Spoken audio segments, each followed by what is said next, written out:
إن الذين يبايعونك إنما يبايعون الله يد الله فوق أيديهم فمن نكث فإنما ينكث على نفسه ومن أوفى بما عاهد عليه الله فسيؤتيه أجرا عظيما.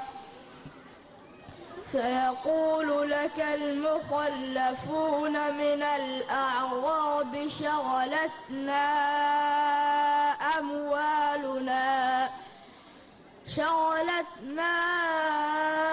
أموالنا وأهلنا فاستغفر لنا. يقولون بألسنتهم ما ليس في قلوبهم قل فمن يملك لكم من الله شيئا إن أراد بكم ضرا أو أراد بكم نفعا بل كان الله بما تعملون خبيرا.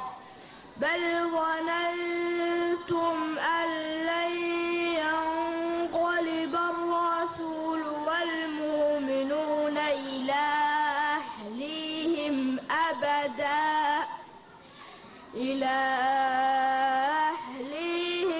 أبدا وزين ذلك في قلوبكم وظننتم ظن السوء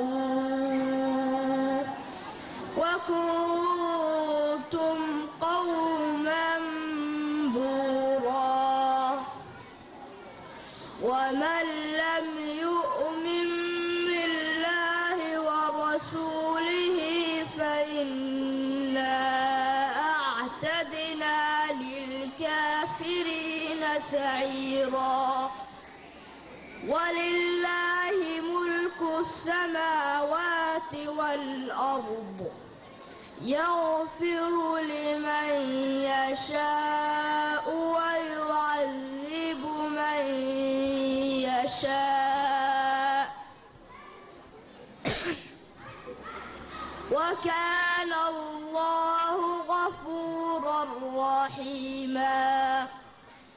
سيقول المخلفون إذا انطلقتم إلى مغانم لتأخذوها ذرونا نتبعكم يريدون أن يبدلوا كلام الله قل لن تتبعونا كذلكم قال الله من قبل